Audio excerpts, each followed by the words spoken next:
So, we've all been sold this massive myth, right? The idea that having endless options, whether it's the jeans you buy or the career path you take, somehow equals infinite freedom and absolute happiness. But what if all this abundance is actually a trap? In this explainer, we're going to unpack exactly why having the entire world at your fingertips might literally be the thing that's making you miserable. Just think about a situation we've all found ourselves in. It's, say, a random Tuesday night, you're exhausted, and you just want to kick back and watch a movie. So, you fire up your streaming app, and boom, you are hit with thousands of titles. Action, comedy, indie docs, you name it. And you start scrolling and scrolling. Next thing you know, it's 20 minutes later, your takeout is cold, and you're just sitting there filled with this weird, incredibly relatable anxiety. You probably end up just turning the TV off or, throwing on that same sitcom you've watched 100 times already. Why does something as fun as picking a movie suddenly feel like this exhausting chore? Well, that streaming anxiety actually points to a much bigger issue. Get this, 35,000. According to behavioral research, that is the number of decisions the average person makes every single day. Just think about that for a second. From the exact moment your alarm goes off, do you hit snooze or wake up, to figuring out what to wear, which route to take to the office, which emails to answer first, and what to watch on TV, our brains are processing an absolutely massive volume of micro choices.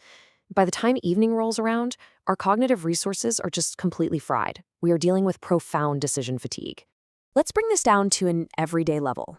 Picture yourself standing in the supermarket, just trying to grab a simple bottle of salad dressing. But no, you're staring down 200 different varieties. Vinaigrettes, ranches, low-fat, keto-friendly, organic, artisanal. It's a lot. Or think about buying a new phone. You're just drowning in these endless comparisons of battery life, camera megapixels, and screen resolutions. Suddenly, a simple errand just drains your precious time and mental energy. In fact, research shows the average person can easily blow 10 whole minutes just standing in that aisle agonizing over a dressing. That is 10 minutes of your life and a giant chunk of your brain power wasted on a condiment. Okay, let's dive into this. What you're experiencing in that grocery aisle or staring blankly at your TV screen actually has a name. Psychologists call it the paradox of choice. Basically, it's a psychological phenomenon where having an abundance of options actually makes it way harder to decide. And, totally counterintuitively, it leads to decreased satisfaction with whatever you finally end up picking. So instead of feeling liberated by this vast array of choices, you just feel paralyzed. More choice creates this massive cognitive burden. It turns what should be an easy, fun little action into a stressful, high-stakes evaluation. Which brings us to a really profound insight from psychologist Barry Schwartz. He literally wrote the book on this stuff. He says, the culture of abundance robs us of satisfaction. And man, that is a powerful quote. Schwartz argues that having infinite possibilities actively drains our joy. And the reason is kind of fascinating. Think about it. If there are only two options in the world and you pick the bad one, well, you blame the world, not your fault. But when there are hundreds of options and you pick one that isn't absolutely perfect, you blame yourself. You end up fostering this persistent, lingering regret about all the other cool things you left on the table. To really see this in action, we have to look at the hard data from a super famous study by researchers Sheena Iyengar and Mark Lepper. They essentially set up these tasting booths in a gourmet grocery store. On one day, they put out a massive display of 24 different varieties of gourmet jam. Then, on another day, they only displayed 6 varieties. The results were absolutely staggering. The giant 24 jam display, sure, it attracted way more onlookers, but it completely paralyzed them. Only 3% of the people who stopped actually bought a jar. But when they shrunk that display down to just 6 jams, a massive 30% of people made a purchase.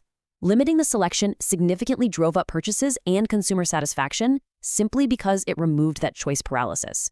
Turns out, our brains crave simplicity way more than variety.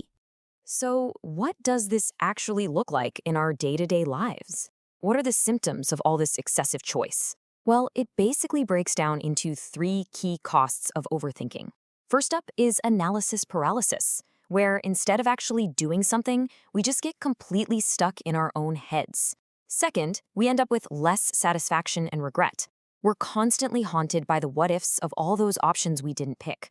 And the third is this really subtle but dangerous side effect, decreased accountability. Now, this isn't just about picking out jam or movies. Let's look a little closer at that decreased accountability point, especially in high-stakes fields like healthcare. Schwartz points out a really surprising downside here. Normally, we view giving a patient multiple treatment options as a great thing, right? It's empowering, it's patient autonomy. But if a doctor or therapist gives a patient way too many choices and leaves the decision entirely up to them, it can secretly become a way of deflecting responsibility.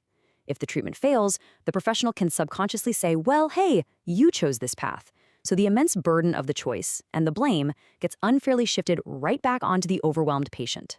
To understand how we all cope with this absolute barrage of decisions, psychology actually splits us into two distinct profiles: maximizers and satisficers. Maximizers are the folks who want the absolute best possible outcome in every single scenario. Satisficers, on the other hand, are just looking for an outcome that's good enough based on their own criteria.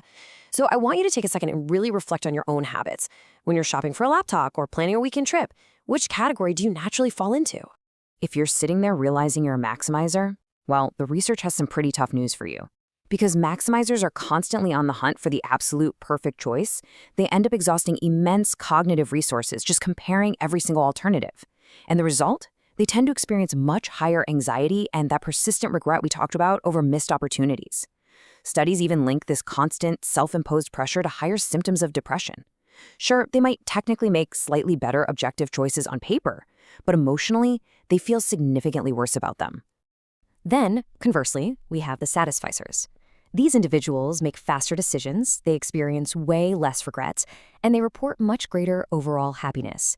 Now, to be completely clear, satisficers are not just settling for mediocrity here. They definitely have standards, but once they find an option that meets their reasonable personal criteria, they just choose it and move on. They actively conserve their energy. There's this great anecdote about an MIT grad student trying to navigate a crazy, chaotic schedule. They realized that trying to maximize every single class choice or even picking out the best ice cream flavor was literally paralyzing them. But by learning to satisfice, just accepting a choice that was genuinely good enough, they survived the intense pressure of grad school as a much happier person. So the big question is, how do we actually protect ourselves from this paradox of choice? Let's look at some really actionable solutions. First, structurally limit your options. A Caltech study actually found that the magic number is around 8 choices, give or take. It's enough to make you feel autonomous, but not so many that you get overwhelmed. Second, when you're facing a big decision, consult just 3 to 5 objective experts to help filter out the noise. Third, automate your minor daily decisions. You know how Steve Jobs famously wore the exact same outfit every day? He did that to eliminate decision fatigue. So automate your breakfast, your morning routine, and free up that mental bandwidth.